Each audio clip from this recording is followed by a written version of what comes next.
what do you do when the thing that you didn't ask for happens in your life in the shifting seasons? I don't care how good you are, I don't care how talented you are. There are some times when things aren't going to go right, and you have to deal with it. You can find yourself stressed out. You can find yourself depressed, mentally fragile because of the experiences, the turbulence that you have gone through. You can experience enough pain in life that it can clobber you to the ground, and you believe you can't do it. You believe that this is it for you. No, it's not. What if you told people the story of, hey, I had a fucked up life, but I don't want to tell you that. I'm going to tell you what I'm going to do next, and I'm going to go out and do it. That is what self-development is about. That is what peak performance is about. That is what breaking through self-limiting beliefs is about, is rewriting the story. Because as long as you have breath in your lungs, as long as your heart is beating, as long as you have consciousness in your mind, you can go and rewrite the story of how your life ends. Setbacks will happen. When they do, it's okay to cry, but eventually you have to get over it and move on. It is good to be uncomfortable. I've never met anybody who was terribly creative or gifted or strong in leadership who was also comfortable. It's always those people who say, is there not a cause? Those exceptional people who are uncomfortable with the times and rise to the challenge because they refuse to allow the chaos around them to determine the conqueror within them. People who resist the toe to go down and stand fiercely in spite of opposition and say, I'm going to do it anyway. Forget all your problems. Everyone has the same problems. It's our solutions to those problems that make us different. Do you have the courage to get what you want? It takes courage to achieve your goals, man. It's easy to give up. It's easy to look at these people and make excuses as to why they can do what you can't. You have everything you need to achieve anything. Our great problem is not that we feel that we are powerless, but that deep down inside we feel that we are powerful beyond measure. It's an incredible thought. It's almost a scary thought, isn't it? But it's also true, because the powers that you have are extraordinary. Have faith like a child. Adults are too skeptical. You may not be able to do all you find out. You may not be able to do all you find out, but you should find out all you can do. See, you don't want to wind up at the end of your life and discover that you've lived only 1/10 of it. And the other 9/10 went down the drain. Be curious. Get excited like a child over your ability to make yourself do anything for change. The law of use. And it goes something like this. Whatever you don't use, you lose. Lack of use causes loss. You lose automatically when you quit. The same thing goes for all the human virtues. Ambition, unused, declines. Strong feelings, unused, diminish. It doesn't grow. Faith, unused, decreases. It's a law. Today, unused is lost. A talent unused is lost. An ability unused is lost. So here's one of the key expressions of the evening. Take a new inventory of yourself. Starting tomorrow, new project. Take a new inventory and make sure that all of your talent and ability and mentality and ingenuity and vitality and strong feelings, faith, courage, make sure that all you've got's being used. Otherwise, you lose. Repetition, repetition, repetition. Go over it.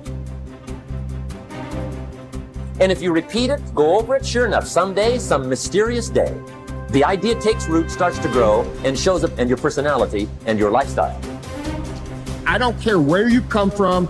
I don't care where you were raised. I don't care what color you are. I don't care what gender you are. I don't care about any of that If you invest in yourself consistently, if you do the work consistently, 1 + 1 is always going to equal 2. 10 years of motherfucking work is going to pay off. Dig deep. Take accountability for your goals, dreams, and aspirations. Ain't nobody gonna give you nothing. Ain't nobody gonna give you nothing you ain't working for. And the reason why some of you can't get to that next level, we don't have enough stuff in you to push you to get through some of the hell you gotta go through. That house ain't gonna get you through that hell. That car ain't gonna get you through that hell.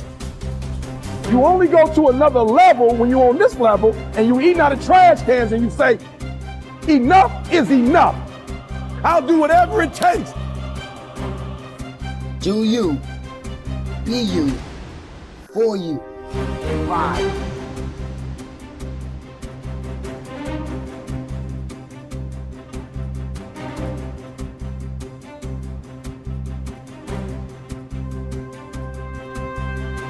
You should treat yourself like you're someone responsible for helping. And the first question is, well, why don't you? And the answer is, well, there's a lot wrong with you,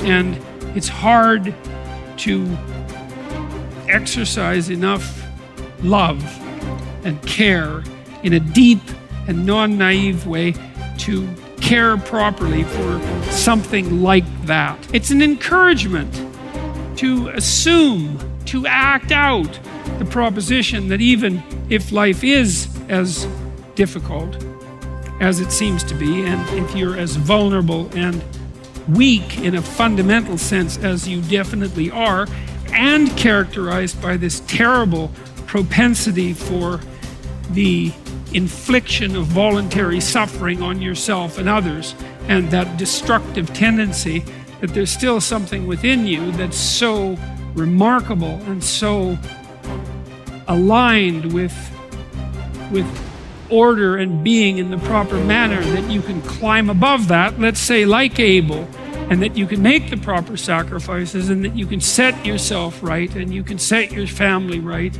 and you can set the world right, and that the mere possibility that that might occur, that that might be within the realm of potential, means that you have a moral obligation to exercise the responsibility to take care of yourself as if you're something that matters.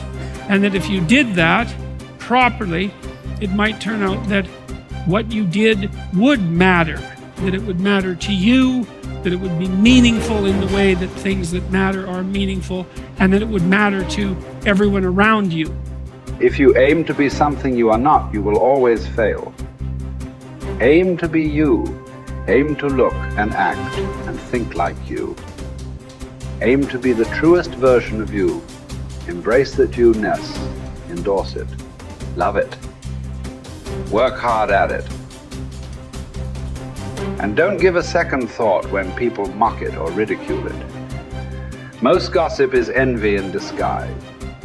I believe that what we become depends on what our fathers teach us at odd moments, when they aren't trying to teach us. We are formed by little scraps of wisdom.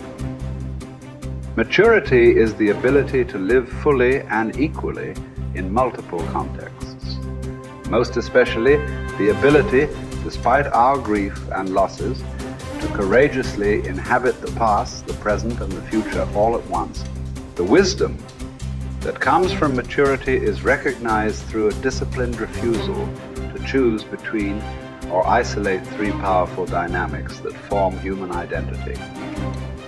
What has happened, what is happening now, and what is about to occur. Immaturity is shown by making false choices. Living only in the past, or only in the present, or only in the future, or even living only 2 out of the 3. Maturity is not a static arrived platform where life is viewed from a calm, untouched oasis of wisdom, but a living elemental frontier between what has happened, what is happening now, and the consequences of that past and present. First imagined and then lived into the waiting future. Maturity calls us to risk ourselves as much as immaturity, but for a bigger picture, a larger horizon, for a powerfully generous outward incarnation of our inward qualities, and not for gains that make us smaller, even in the winning. People say that what we're all seeking is a meaningful life. I don't think that's what we're really seeking. I think that what we're seeking is an experience of being alive, so that our life experiences on the purely physical plane will have resonances with our own innermost being and reality, so that we actually feel the rapture of being alive. Believe me, there is no such thing as great suffering, great regret, great memory. Everything is forgotten, even a great love. That's what's sad about life, and also what's wonderful about it. There is only a way of looking at things, a way that comes to you every once in a while. That's why it's good to have had love in your life after all, to have had an unhappy passion. It gives you an alibi for the vague despairs we all suffer from.